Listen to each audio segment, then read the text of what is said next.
Welcome to Bolder Business. Today we've got special guest Duke Dennis. Man, he's working on an awesome project. I'm pumped to have you, Duke. Welcome. Nice to be here, Paul. A little bit of background. Duke and I met each other probably 5-6 years ago. I don't even know at this Pre-COVID. Pre-COVID, when I just had the idea of Boulder, trying to figure out financing options. Tell us a little bit about what your current day job is and how we met initially. My day job is I raise money for commercial real estate projects. Yep. You and I met back when I was at a previous iteration of the firm called Metropolitan Capital Advisors. It was a boutique debt and equity placement firm specifically geared towards commercial real estate. But since then, back in April of 2020, we got acquired by a publicly traded company called Marcus & Millichap to help grow their debt and equity vertical throughout the Southeast. So that's what I do today. Awesome. Yeah. So I met Duke, didn't end up financing through him, but 5 years goes by. Duke reaches out to me on LinkedIn, which I love LinkedIn because you're always connected to people. It's a great way to reach people. And Duke is working on an awesome,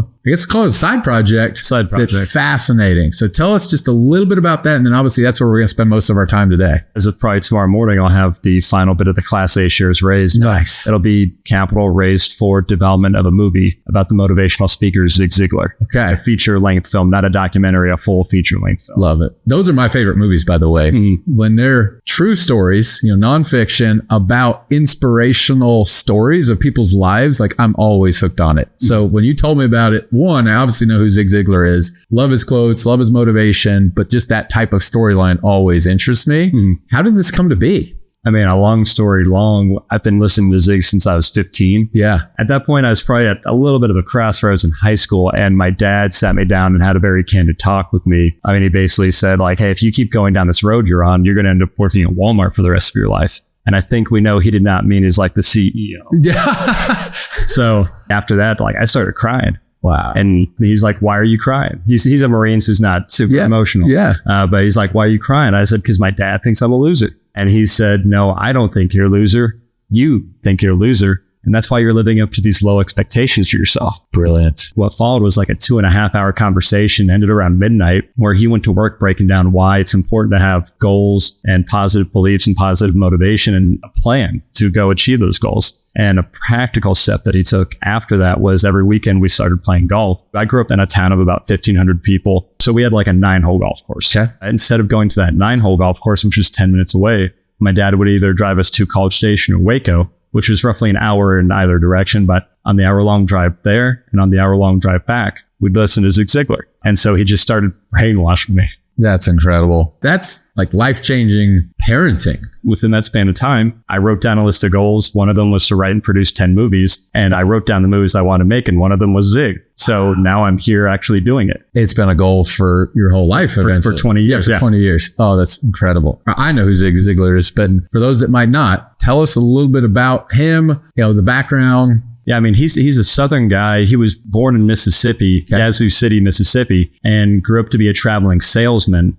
Sold cookware, sold anything you can imagine under the sun, but across the Southeast, Southwest United States. And eventually, the progression in sales, typically you become a salesperson. Then if you do really well at that, you become effectively a sales trainer. Yeah. And he started giving speaking engagements and developed a following of people who wanted to hire him, like Mary Kay Ash of Mary Kay Cosmetics. That was his first big presentation. And she ended up hiring him after she saw his speech and said, I want you to go around to all of my offices. And she had, at least a national platform at that time, if not an international, makeup company, and said, hey, I'm going to buy effectively all of your first run of your books. Because at that time, he was trying to get his book published. But in that day and age, if a publisher didn't pay you or buy your first run, it was really expensive out of pocket. And so he self-published his first book, like 5,000 copies with his own money, and was driving around giving these speeches and selling his book out of the back of his car. And then Mary Kay heard of him, saw him,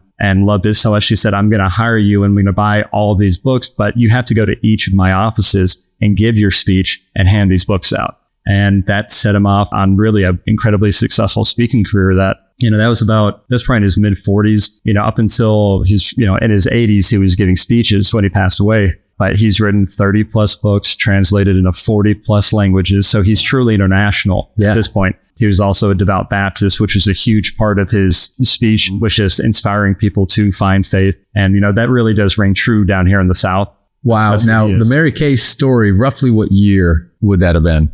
going to guess it was in that like mid 80s, maybe early 80s. The timeline of your movie, is it going to be his whole life, or is it going to be more a piece of it? Like I think about Selma, the movie about Martin Luther King Jr., they just dialed into that one event of his life as opposed to the whole life story. Like, do you have kind of a thought on how you're going to tell the story? So just this past Monday, we met with a professional writer. I'm hopefully going to co-write it with them just because I know the subject matter. Absolutely. But I guess that you could go you cover 30, 40 years, similar to what they did in the Reagan movie. Yep. I was not a super big fan of that type of story. Typically, really you're just jumping from this year to this year to this year, and you never really feel like you have a foundation, right? Like a scene or a setting. So I kind of like it similar to what you're saying, where there is kind of a specific episode or thing he's trying to overcome. Yes. And so it's probably going to be something along those lines, but I have a separate idea where it could be in the vein of inspired by, where you take elements from his speeches and things he tried to impress upon people. And my hope would be that we develop a story around a new salesman that he's hired to train, and seeing that person go through the struggles of learning how to sell, kind of getting their first bit of money, getting their first big check, and then realizing that they can really change their life through sales. Okay. There's hopefully more beyond just the sales. Like if you're in sales for a period of time, I think you realize there's more than just that next commission, that next check, hopefully. Yeah. But hopefully that's the storyline we'd tell. At least that's what I'm thinking of right now. Right on. Great background on Zig there. I'm a huge Zig Ziglar fan just based on motivational quotes. You know, part of this podcast I talk about is I'll do little quotes and then we'll talk about it. So we're going to have Pratham shoot us 2 or 3 Zig Ziglar quotes. Start at the top. If you aim at nothing, you will hit it every time. I mean, it's so funny, just the aspect, he talks about having goals. If you were going to go on a road trip, we're starting in Grand Prairie, where are you going to go? You can't say, I don't know. You're just going to end up, you don't know where. Yeah. But a lot of times also, if you don't have a goal or a place you're trying to get to or something you're trying to accomplish, you're either spinning your wheels or you just never start out of pure hesitation. Absolutely. Which is a great tee into the next one. There's a quote from Zig just about getting started. You don't have to be great to start, but you have to start to be great. That's it. And that's kind of when I started with this podcast. I was just like, well, it's not ready yet. Obviously, we're still under construction here, but it's not going to be great right when you start. But you can't become great if you don't start. And to your point, if you don't even have a plan of where to start, it's just going to spin in circles. And then probably the most famous one, we don't even need Pratham to read it. You already told it to me earlier, Duke. Zig's most famous quote is what? It's probably, you can have everything in life you want if you'll just help enough other people get what they want. I love it. Be there to serve. Yeah. This is how. That's right. And that's absolutely right. If you're constantly there for other people and lifting them up and helping them get what they want in return, the goals you have are going to be hit as well. So that's awesome. Love those motivational quotes. Let's now go into the business side of this. So you reached out to me because obviously when I came to you 4 or 5 years ago, I was seeking capital, trying to finance the project. I had to go through a lot of equity raising. And so you're in the process of equity raise. You mentioned at the kickoff of this that you're about to finish your A series. For what you're able to share, talk a little bit about the capital side.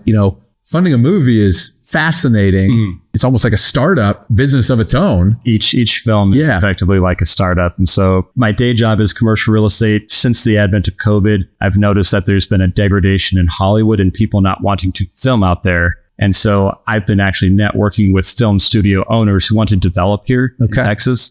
And so trying to use my day job to, 1, help them get financing, but 2, to build out a network for when I have a script or something to be made, I have somebody to call.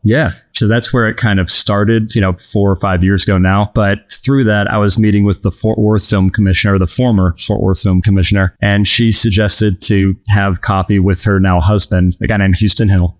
He's a local producer, lives in Arlington. And we sat down to coffee and I said, what's your next thing? He's like, well, I'm working on this and that. Do you have any ideas? And I brought up a TV pilot I wrote called Brokers about commercial real estate. I want it to be like Entourage, commercial real estate. And he said, I've really just done movies. I don't feel comfortable going to, it's a whole different financing mechanism. Then I said, well, what about Zig Ziglar? He was like, you won't believe this, but my dad used to take me to see Zig when I was a kid. Has anybody done anything on it? I said, well, there's a documentary on Amazon, but it's a documentary. It's not an autobiographical, or it's not a full feature length film where actors are depicting him. And so he said, well, if you can get a meeting with the family, like I'll join you for that and we'll do this 50-50. And so that gave me the confidence in the idea. You can always have an idea on your own or in your head, but to have a real producer who's done 8 or 9 movies at this point, with, he's produced movies with Scott Eastwood, Clint Eastwood's son, with Martin Sheen, with Luke Wilson. Brilliant. His latest movie called You Gotta Believe, we had a big premiere over in Fort Worth, in downtown Fort Worth, and he just sold it to Netflix. He's a real guy doing real things. Yes. Have that kind of validation just for the idea. And to go back to Zig's quotes, like he pointed me in the direction. He said, go get this, go get a meeting and we'll talk about the life rights. Yeah. I'm a commercial real estate, debt and equity broker. Getting in front of people is not that hard. In the beginning, it was probably a bit scary, years ago, but now, picking up a phone, finding a phone number, or just walking in.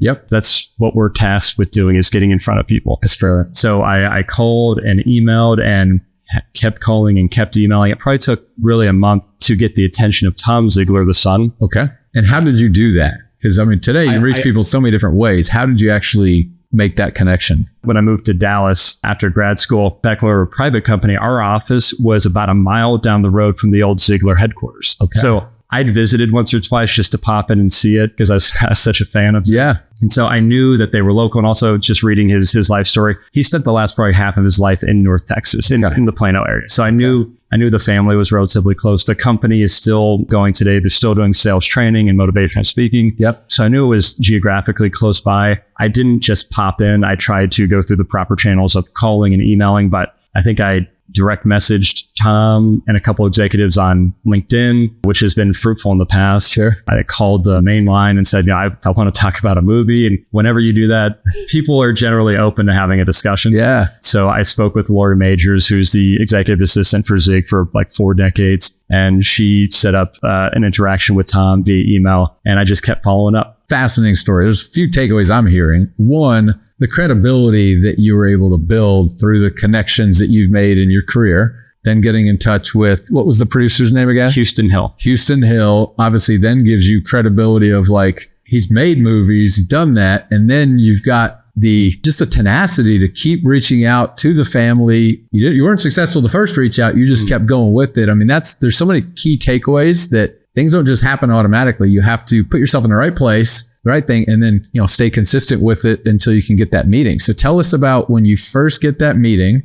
How did that go? Give us a little bit of insights into that. At first it was set up to be a Zoom call. Okay. Strangely enough, maybe the morning prior to it or the day prior, a friend of mine is helping a salesperson or sales lady write her own life story. And my friend asked me to help co-write that. Okay. It turns out this lady was the head of sales for Zig for like 14 years. Wow. Starting back in 1994. And my co-writer friend mentioned, hey, this guy's trying to do something with Zig. You should talk to him. Her name's Mary McKay. Okay. And I don't know if this happened, but I think this happened. I spoke with Mary and she said, I think that's a brilliant idea. I'm going to call Tom and tell him he needs to work with you. So I haven't confirmed with Tom, but she said that and she's a lady of her word. So yeah, in any event, I feel like that happened because when we did get on the Zoom call, it was me, Houston, and Tom. Mary actually said that he was probably going to be a little hesitant to talk about it, as I would expect anybody would be when we're talking about subject matter as your father. Yes. Especially such a well-known and positive figure like Zig. Yep. But he seemed just really open from the get-go. So, whether the stars aligned or Mary really did put in a good word, they were open to it.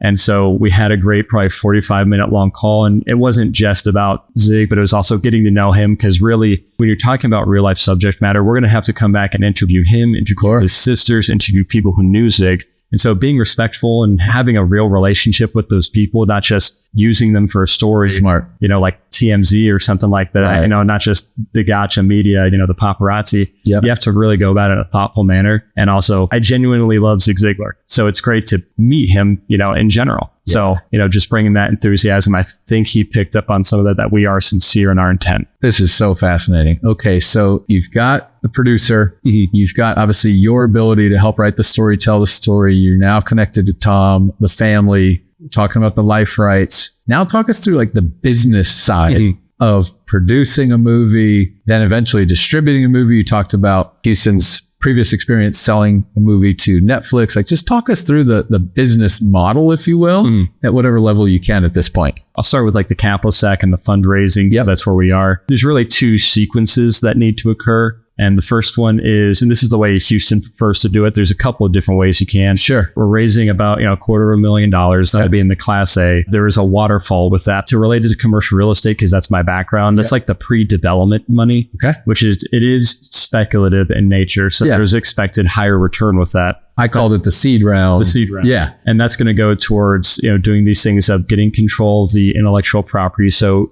having the attorneys come in here and negotiating the documents with the family to relate to real estate. That's like getting your site under control. Okay.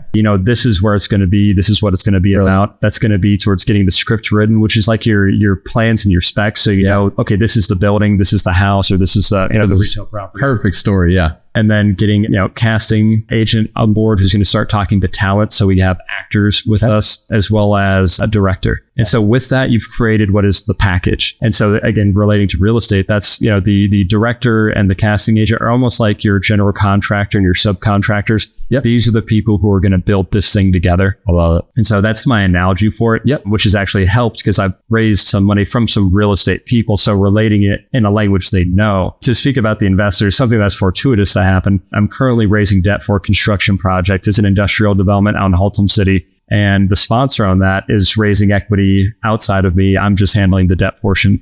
But they're doing also a larger fund aside from this, but this project will go into the fund. And when they were raising equity for the fund, they said they spoke to one investor. And when they talked about the team, they mentioned my name as the guy who's getting debt, the debt broker. And the equity investor said, "Oh, I know that guy. That's that movie guy." And it happened to be this guy. And I'm not going to say his last name, but Adam, his first name. And I said, "Oh, it's been a few years. Yeah, I should reconnect with Adam." So I sent him an email with the deck and for Zig, and he replied in 5 seconds with pictures of Zig in the body of the email saying these were taken at the lake house that I bought. It was Zig's lake house. And this is me getting to meet him and having him like tour me through the house when I was buying it. So he said, "I know Zig. I love Zig. I'm available whenever you and your partner are ready to meet. I'm interested." And so that happened, I think, middle of December. We had, like a 20-minute phone call, and he's a business guy himself. He's in oil and gas. So he has some, finance acumen and he's savvy. But also he's in oil and gas, which is a pretty risky profile in terms of investor. So you wouldn't be surprised to hear that a lot of oil and gas guys do end up investing in movies. And he said yes. Wow. And then 2 days later, there's a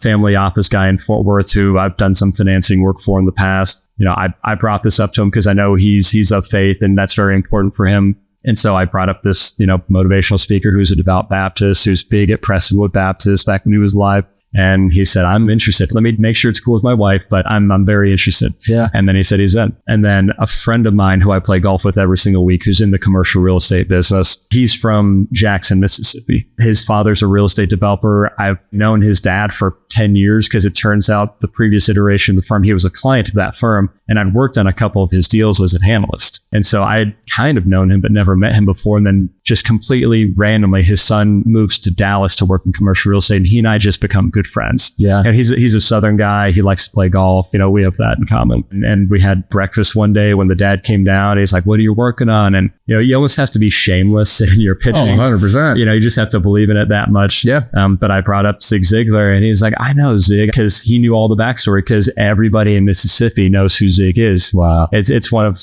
I don't know, call it the shining stars of the state, historically speaking. Totally. And so people still talk about him. People are still impacted by him. So, I think it was actually on my birthday, December 20th, my buddy, shoots me an email with Big Ben, his dad. He says, "Duke, I think Big Ben's got a present for you."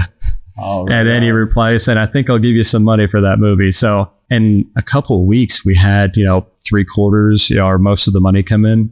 And then just last week, there was a retail conference, retail development and leasing down here in Dallas. And I generally don't set meetings. I just kind of float, but I talk to anybody within arm's reach of me. So I just naturally set up meetings or I naturally get people's information and exchange information. So I was standing at our booth and friends just kept walking by saying, "What are you working on?" And, we talked about a couple of deals, but I always end with, "And I got this crazy." Oh, it probably is the best part of the conversation. It was, I mean, so there were 2 or 3 friends that I pumped into and they all just lit up. They're like, "Man," especially this one guy, Peter, he was like one of my best friends since I'm like 9. He, in our friend group, every year he'll start up January with email or text or something where it says, "Got to get down your goals," with a Zig Ziglar quote. And he just has been priming us with, positive, kind of quotes and aspirations for 30 plus years at this point.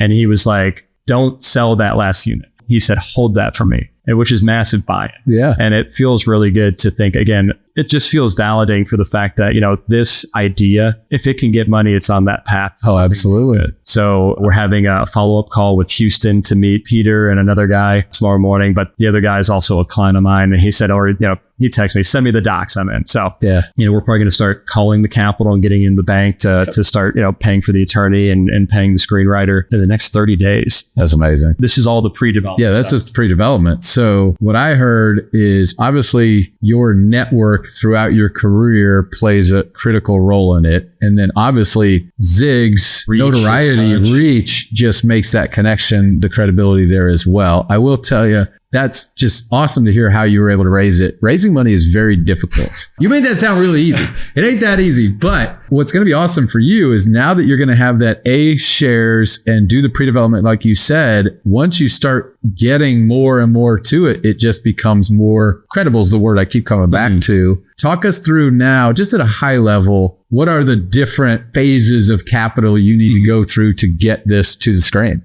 I mean, there's really two. So there's the A share we talked about. Okay. That is the pre-development. That's getting kind of everything. And that was in total about how much? About $250,000. And then, so once you have that package, you then go towards production financing and the Class B raise, which would probably be about $1 million, $1.5 million for the Class B. And then some kind of bank loan for probably 50 to 60% of the budget, which we think the total movie would probably cost somewhere between $5 and $10 million. Okay. It's not a big special effects driven kind of film. When that happens, when that money comes in, that's the actual production financing and production capital. So that means we're actually making and filming the movie. Okay. And then we're editing it. We're getting sound involved. We're getting music in there and also the marketing. So those are effectively the two capital points and the two lines of demarcation for this is what we're doing here, the plans and specs. This is the actual call it building of the building, or this is the, the development of the project. This is where it gets done and recorded. And then you have distribution, which at that point, then you have a handful of streams of income that could occur to bring in revenue to make it a profitable venture. The first one that probably everybody thinks about or used to think about, it's probably aging out now, but theatrical release. So actually getting into theaters and having,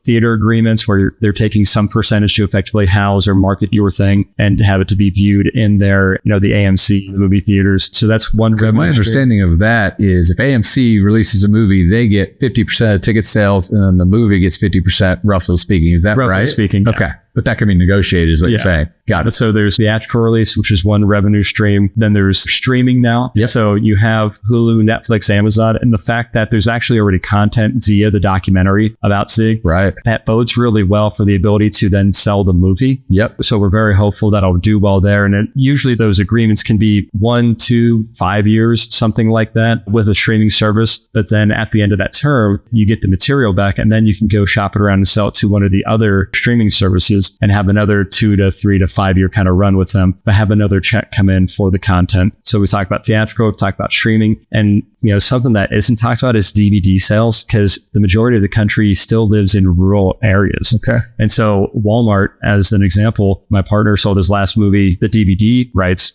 with Walmart. There's still people buying DVDs, and especially Walmart caters to typically blue collar, Christian, rural areas, which is exactly the kind of the demographic that, Zig came from, but also that we're seeking to get connected with. Yeah. So, that's 3 revenue streams there, that just keep going. And then there's Tubi, which is like for pay, similar. You can have it on YouTube where again, you just pay $2.99 or $3.99. They put an ad in front of it. Mm-hmm. Yep. And so, there's a handful of revenue streams to do with that. The other thing with it is we hope it to be like evergreen content because, positive speaking, motivational, that never goes away. I'm still listening to Zig Ziglar. I'm still listening to Earl Nightingale. I'm still listening to Think and Grow Rich. And Napoleon. Oh, yeah. Which was written 100 years ago. So like the truth is what it is. And if it works, it works. And so the hope is to create some kind of story that is inspirational, that people continue to share with their friends, their family, and pass down through their generations to positively impact their lives. Like for me personally, this is just a means to say thank you to Zig. Yeah, that's amazing. Awesome, Duke. Let's kind of transition now. Assuming you're going to need to do additional raises in the future. If somebody's interested, they're listening to the podcast like, wow, I hope it's still available. Obviously, the A series probably is going to be closed.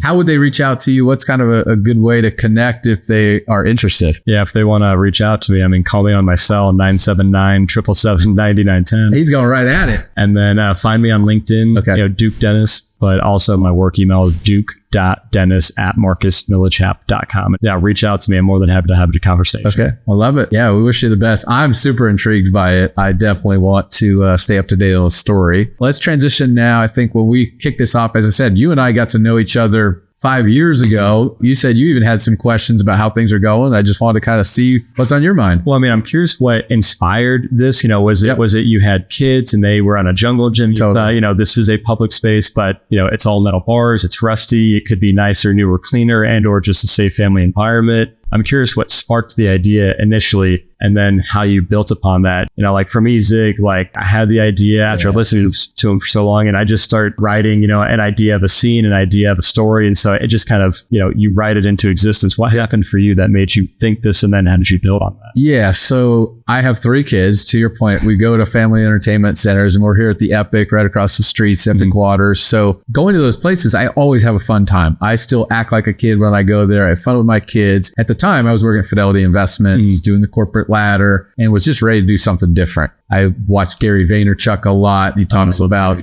work from 8 p.m. to 2 a.m. on your side job, and which is exactly what you're doing right now. And so I just started thinking okay, what would I want that to be? I knew I wanted to start a business, but I didn't know what kind of business. I knew I didn't want it to be in finance. I wanted to do something totally different. And then, Six Flags or something one day, I was just like, man, I should look into an entertainment type venue, obviously not the size of Six Flags. But then I started saying, well, they can do well as businesses if they're unique and different. And the idea of what would make it different.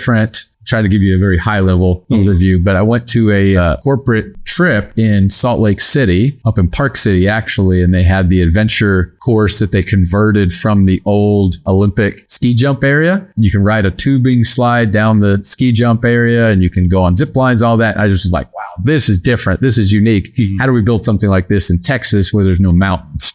And then we had the idea of the dome, and it just started building on itself of just new, creative, different things. And then, it took about 5 years from the idea to opening day, but that was kind of the start of it. It was just create something different, fun, and, have my kids be a part of it as well. I can hear Dave Ramsey in the back of my head. Yeah. What was your financial plan? Did you have 6 months of savings or more? This is the big venture. At what point were you like, I think this is viable? Yep. And then separately, did you have a conversation with your family? Did you bring the kids in and be like, hey, we're going to try to do this, but I need your buy-in too. I guess the support system is huge. So I'm curious about all that stuff. Yeah. So, that definitely takes planning. And so we built up savings at the time and planned for, I think it was about a year of moonlighting it and putting our own money into it. Like the first 100,000 is what we put into it. And then once we got to your point, like a little bit of the development specs, a little bit of that going, hired consultants to give me the credibility. There became the point where I have to actually raise money. Working at Fidelity Investments, you can't raise money from your clients. Well, not just from your clients. Like you can't do a private equity raise while working at Fidelity because of licenses and all of that. So it became the point of, if I'm going to raise money, I have to leave. And so that was May of 2019 is when I left. Being naive, I was like, we'll break ground in June. Yeah, we broke ground like 2 years later.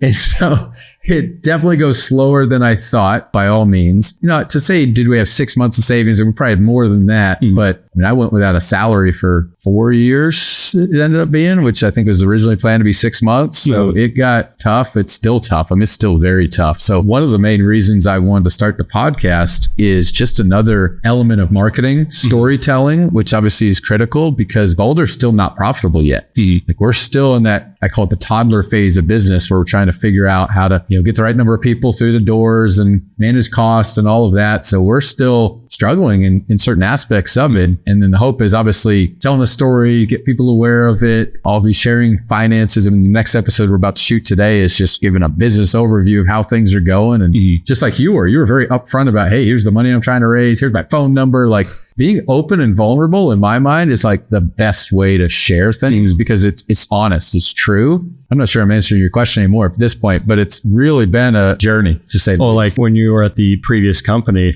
Fidelity, like, was there a day where you were sitting at your desk, you're like, I need to get out of here. Like, this is killing me spiritually, or killing me emotionally. Oh yeah. Like my first real job in commercial real estate in Dallas, I was an appraiser. Yep. And I just remember one day, like I woke up and I was like, I'm having a hard time getting out of bed. And I've never had a difficult time waking up and getting going. And I had a conversation with my dad where, again, everything goes back to my dad. That's so cool.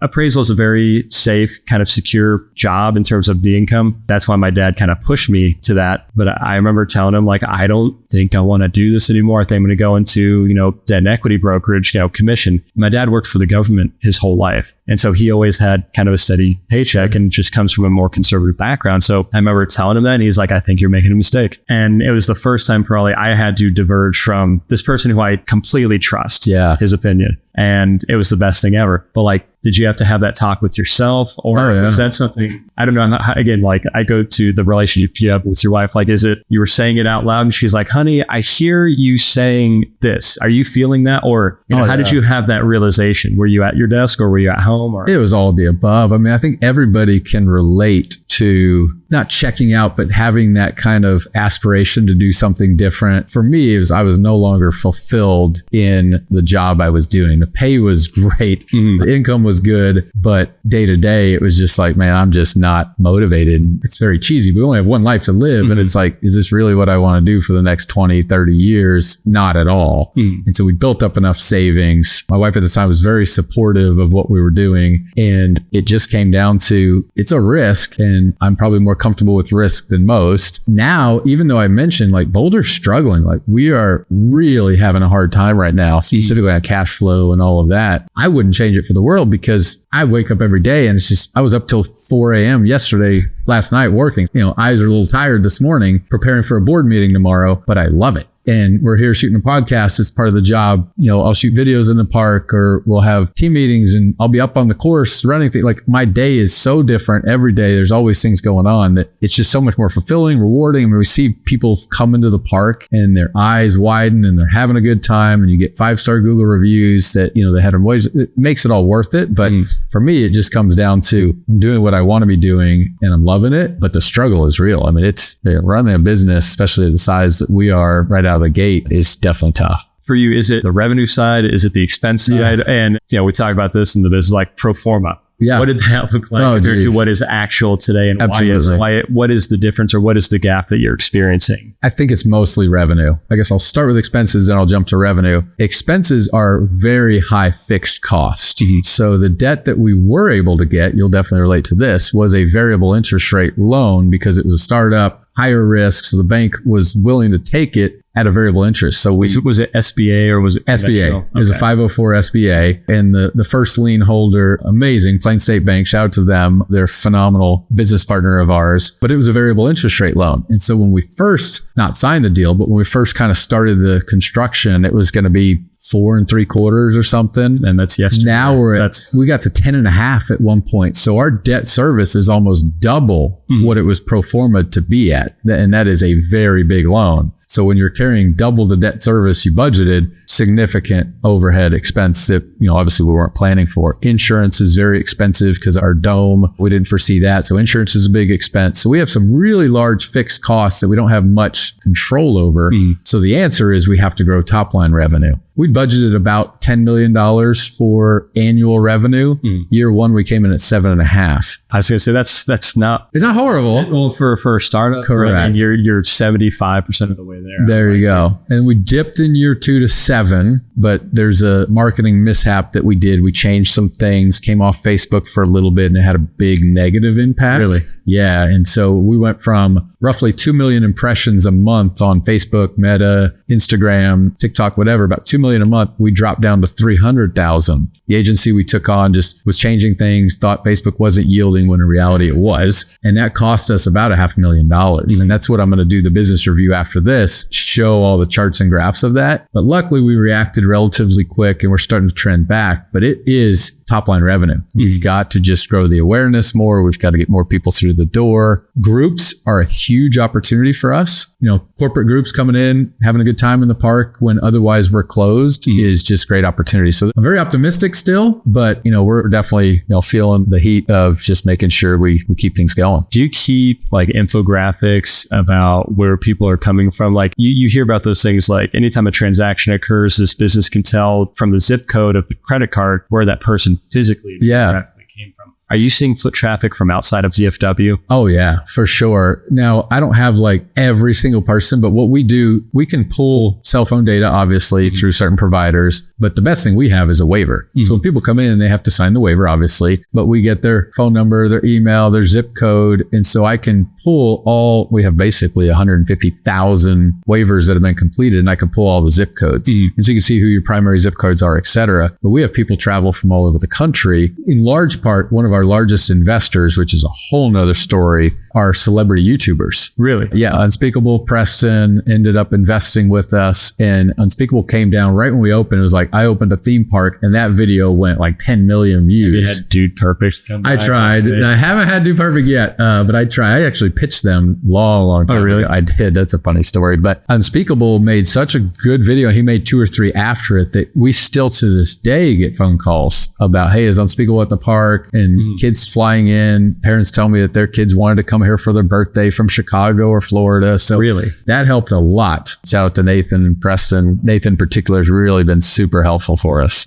Driving more revenue, what strategies are you undertaking? Because TikTok was going to go away 2 weeks ago. That's a scary thing for not only the people who make an individual living, but the businesses. And also, like you said, you listen to Gary Vaynerchuk. I've been listening to him for 10 years at this point. So seeing what he said kind of come to fruition in terms of this is where eyeballs are. And then something like that going away. Like, I guess, what are alternative ways of marketing outside of the digital age that we're currently at? What are you doing? The 3 things we're doing in 25 to try to help improve things. One is we're evolving our ticketing system. So we're seeing a lot of web traffic come in, but then not convert to tickets. Our ticketing platform currently is a little bit confusing to book, things like that. So we've hired a new company to come in and revamp the website, revamp the ticketing, make it a little bit easier to purchase tickets. So hopefully if our conversion rate goes up just a little bit, that'll have a big impact on the bottom line. Then from marketing perspective, there's paid and there's organic, right? So paid, we've got now a new agency helping us called Marketing 360, and they have a lot more analytics, a lot more resources. We've already seen, Cody's our associate there, phenomenal support from them, and he's getting our impressions back up where they need to be. He's more creative on the ads, because with paid, not only do you have to know, I call it what buttons to push, who to reach out to, and how to set it up in like Facebook as an example, but the creative's got to be good. Because if you set up the perfect campaign, but the creative's not good, Facebook's going to charge you more because you have to serve it to 100 people to get 2 people to click on it. That's going to cost you more than if I serve it to 100 people and 30 click on it. If it's an ad that's more engaging, your cost is lower. Your CPM is going to be lower. So we've got to be good with the creative, which is going to help you a lot. When you're promoting Zig Ziglar's movie, like you're going to use Zig quotes and things like that that are going to get tons of engagement. Your cost to ad will be much lower. So circle back to Zig real quick. So you're asking about the business side. Yep. The second meeting we had with the family, my partner Houston drove the ship and was asking, hey, who are groups we can partner with? One that came up was like FFA, like Future Farmers of America, because Zig back in the day used to go give speeches to Future Farmers of America. And like I learned this through trying to find investors. Abilene Christian University back in the 80s, they made it a required course for any freshman to take like a Zig Ziglar class. Wow. So I don't know if that's still going. I'm trying to get in touch with AC to figure out, but that's potentially, hundreds of thousands or millions of people who have been exposed to Zig because of that university. And so the marketing side, I didn't realize was so big. I've been listening to Zig forever. In my mind, he's just fixed in there, but realizing that, okay, there's Future Farmers of America. You talk about Facebook at its peak post his death. After Zig died, they had over 500 million impressions in an annual time frame on his Facebook page.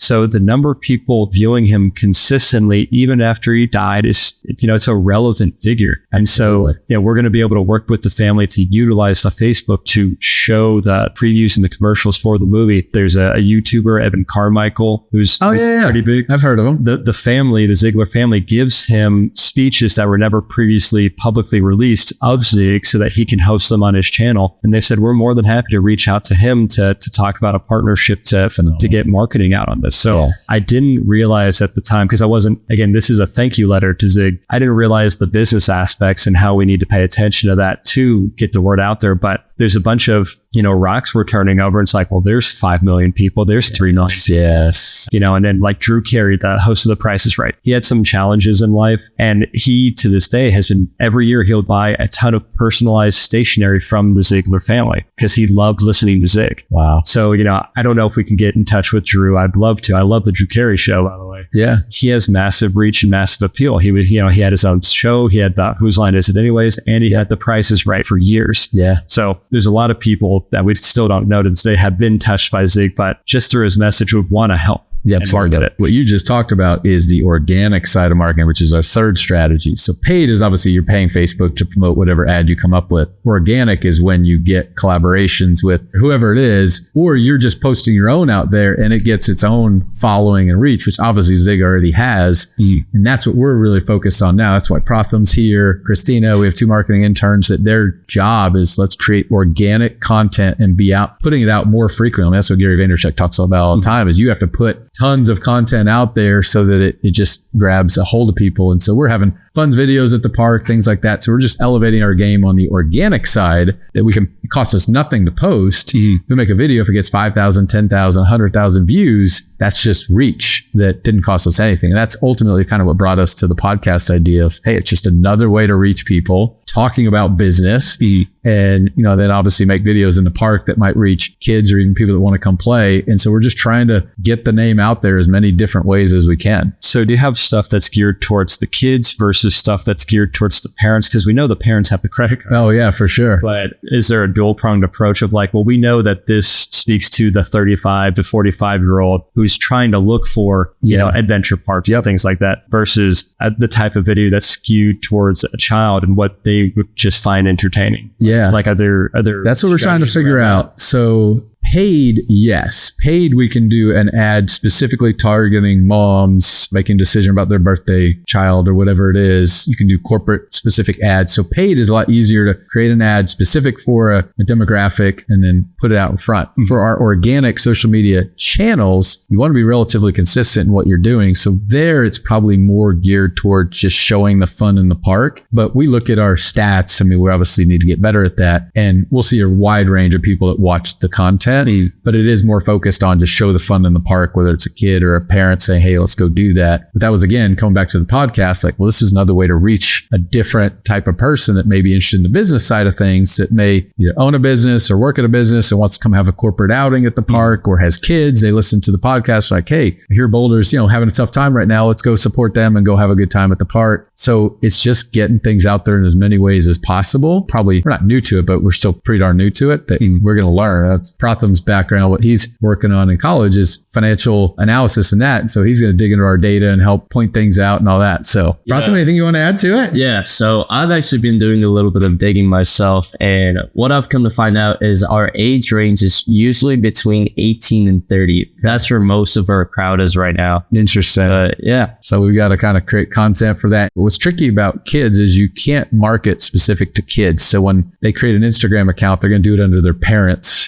So the age will never show, hey, you're reaching 12-year-olds. It's not even a I probably don't want my have a kid. I don't want a kid to have you don't want to get a cell phone until like 15. Correct. So that's a whole other it is. dynamic. But they're watching on YouTube and things like that, whether it's their iPads. So it's hard to know exactly how to reach people, but we're trying to do as much organic content as we can this year because it doesn't cost us anything. You say after this, I'm going to go walk by the park. But I guess a question would be, is it set up in a way where you could have like a race through the park, like a race through the apparatus? We do need little side business ideas like that. Well, like I was thinking like Ninja Warrior. They have this structure and people kind of race through it at a time. What if that creates a buzz of kids trying to race through it? Or, maybe there's a different course that they do that on, but I don't know, just a thought or idea. Because I remember maybe 5-6 years ago, there was like a Ninja Warrior gym that popped up in like the Plano area. And me and my buddy had to go check it out after work one day. Absolutely. Yeah, there's lots of little side things we're looking at to try to bring revenue in, on the off off hours for sure. What are peak hours? What are slow hours? Yeah. Oh, it's very much weekend driven. It's really, I should say, it's more based on kids' school schedules. So spring break is the blockbuster week of them all. Really? Because everybody's off for school. Parents usually take off to be with their kids, but the outdoor activities of swimming and all of that really hasn't kicked in yet. So everyone's looking for something indoor to do. Last year, as an example, it rained on Thursday of spring break and our sales went up by like 40% because a lot of people couldn't go to Six Flags because Six Flags closed. And so spring break is the biggest. Saturdays are obviously the biggest every day. And then, summer, we have more opportunity for. That's something we're going to focus on this year is how do we get more people in during the summer? Summer hasn't been as busy as I would have hoped. It's air conditioned though, right? Yeah. Oh yeah. So, okay. For sure. Yeah. Maybe people are just traveling or something. I'm curious, what's like the utilization rate? I don't know if I'm asking that correctly, but like I look at a golf course, let's say it has 100 tee times in a day. I see what you're saying. And 40% get used up because, some too early, some it's still dark, some it's too hot. Like I call that capacity. Yeah. I don't know the number, but that's our biggest opportunity is I say the lights are off in our building way too much because when kids are in school, let's use that, which is, 8 or 9 months a year, we're closed on Tuesday and Wednesday completely. We only open on Monday and Thursday at 5 o'clock at night and Friday at 4 and obviously open on the weekends. So all week during the day, the lights are off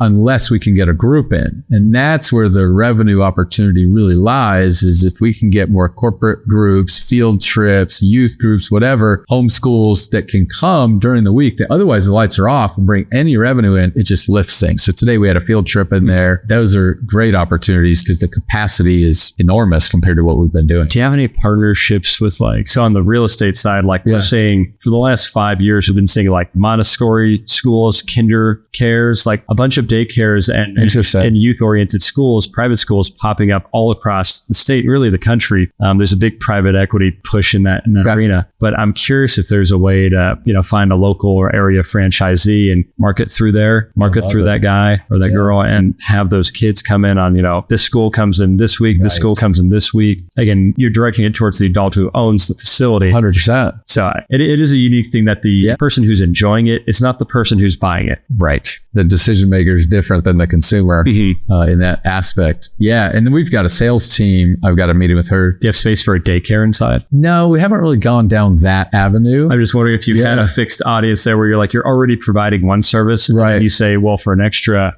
$30 per kid per month or something, they can go run around the park, or maybe there's just throwing out. No, we'll take all the ideas, man, for sure. Duke, let's close this down. This is awesome conversation. Last question I have for you about the movie, coming back to Zig. You got the Series A that's starting. Then you mentioned kind of the production, all that, and the release. In your mind, what's your timeline look like? It'd probably be 3 years, something where it's out and people are watching and doing it. It could be as short as 2 years, but you never know. Again, the funding and the distribution agreements and stuff like that can definitely take time. And or if it becomes such a big hit in terms of the distribution channels that people we're talking to, it could create a bidding war. Then we'd want to figure out that in an appropriate timing and fashion. 100%. So we're not rushed. Okay, with it. Good. Well, I wish you the best. In my opinion, you're going to crush it with it. It's going to be phenomenal. I can't wait to watch it. I can't wait to hear the story along the way. Hopefully be a part of it in any small way, shape, or form that I can be. So let's stay in contact. Absolutely. No, I'm just glad Zig positively impacted my life and that I get to share that with others. Yeah. But thank you for having me, Paul. Of course, dude. Thank you.